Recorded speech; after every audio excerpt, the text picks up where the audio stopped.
आज आपण बनवणार आहोत मस्त मऊ लुसलुशीत असा हा ढोकळा.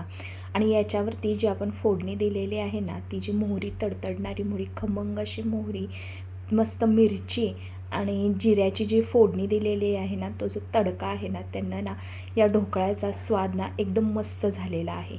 तर आता आपण या रेसिपीला सुरुवात करूया. याच्यासाठी पहिल्यांदा मी इथं 2 वाट्या प्रीमिक्स घेतलेलं आहे. हे जे प्रीमिक्स आहे हे मी घरीच तयार केलेलं आहे. याची रेसिपी जर तुम्हाला हवी असेल तर मला कमेंटमध्ये नक्की सांगा.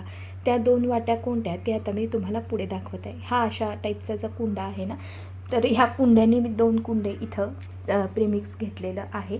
प्रीमिक्स घेत असताना चाळून घ्यायचं, म्हणजे मग आपल्याला पुढची प्रोसिजर फार सोपी जाते. त्याच्यामध्ये आता हे जे लोणी काढून घेतलेलं खालचं ताक होतं ना, ते ताक आपण याच्यामध्ये मिक्स करून ह्याचं छान असं बॅटर तयार करणार आहोत. तसं तर हे पाण्यात भिजवलं तरीसुद्धा चालते, पण आपल्याकडे जर ताक असेल ना, त्याच्यात भिजवलं तर अतिशय उत्तम होते. किंवा साधं प्लेन आपण जे ताक तयार करतो ना, ते ताकसुद्धा याच्यामध्ये वापरलं तरीसुद्धा चालू शकेल. तर साधारणपणे 2 वाट्या ताक, सेम वाटीनंच 2 वाट्या ताक मला इथं लागलेलं आहे. 15 मिनटासाठी हे सगळं बॅटर झाकून ठेवायचं आहे.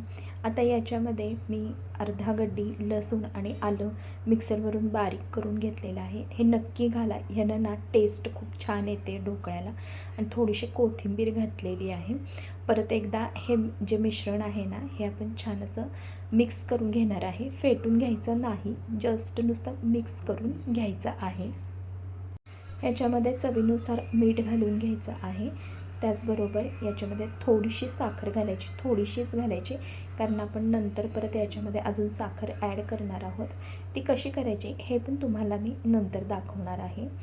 आता अगदी 1 चमचा मी इथं पाणी एका वाटीत घेतलेलं आहे आणि त्याच्यामध्ये थोडीशी हळद मिक्स केलेली आहे आणि मगच हे जे पाणी आहे हे यामध्ये मिक्स करायचं. असं का करायचं तर सांगते, कारण आपण डायरेक्ट हळद जर याच्यामध्ये पावडर जर आपण मिक्स केली ना, तर याच्यामध्ये नंतर आपण ज्याला सोडा घालणार आहोत ना, त्याच्यामुळे ना ह्याला लाल रंग येतो.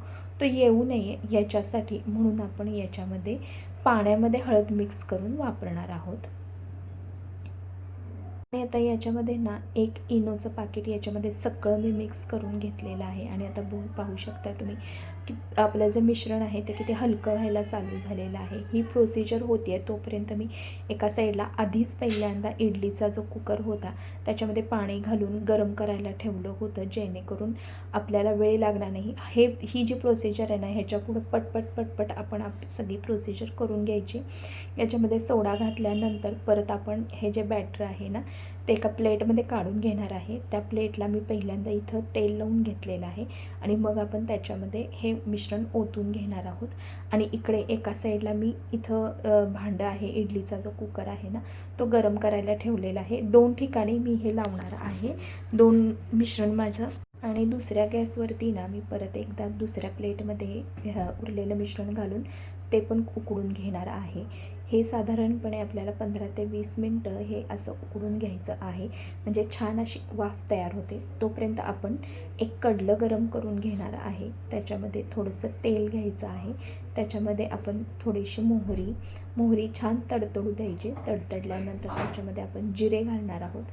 जिरे घालून झाल्यानंतर छान असे फुलून द्यायचे ते जिरे. मग त्याच्यामध्ये आपण थोडीशी हिंग घालायची. हिंग कारण याच्यामध्ये थोडंसं आपण डाळीचं पीठ घातलेलं आहे प्रीमिक्स करताना, तर ते पचनासाठी आपल्याला म्हणून हिंग घालायचं. कढीपत्ता आणि मिरची घालायची. याच्यामध्ये छान असं हे मिश्रण तयार करून घ्यायचं, ढवळून घ्यायचं. पहिल्यांदा जी खमंग अशी फोडणी तयार झाली ना, की ढोकळ्याला पण टेस्ट ना खूप छान येते. आता याच्यामध्ये ना मी साधारणपणे अर्धा ग्लास पाणी घालून घेते आहे. जरा पाणीचं हे जे मिश्रण आहे ना, पाणी घालून करणार आहोत, हे जरा जास्तच करायचं, कारण यानं ना ज्युसी टेक्स्चर येतं. मला तसं नको होतं म्हणून मी थोडंसंच पाणी घेतलं होतं. आणि अगदी 2 चमचे मी साखर घातली. त्याच्यानंतर कोथिंबीर घातलेली आहे आणि ते सगळं मिश्रण याच्यावर मी पसरून घेतलेलं आहे. हा ढोकळा ना मी आधीच कट करून घेतला होता, ते मी तुम्हाला व्हिडिओना क्लिप दाखवायचीच विसरले. म्हणजे ॲक्च्युली ते शूटच झालं नाही, पण मला कॅमेरा चालू होताना मला वाटलं काय की चालूच आहे. पण असू दे, हे अशा पद्धतीने ना मी हे सगळे जे काप आहेत ना ते करून घेतलेले आहेत ढोकळ्याचे आणि छान असा इथं ना स्पॉन्जी मस्त असा हा ढोकळा तयार झाला. बरं, आता हा ढोकळा काढण्याची पण एक पद्धत आहे, ती मी तुम्हाला पुढं दाखवते. तो तुम्ही पहा आणि त्या पद्धतीनं करा. व्हिडिओ जर आवडला असेल तर चॅनेलला लाईक करा, शेअर करा आणि सबस्क्राईब करायला विसरू नका. तर आता हा ढोकळा साधारणपणे गार झालेला आहे आणि हा ढोकळा आहे ना, हा असा चमच्याच्या साहाय्यानं काढायचा, म्हणजे ना छान निघतो. पुन्हा भेटूया नवीन एका व्हिडिओमध्ये. तोपर्यंत धन्यवाद.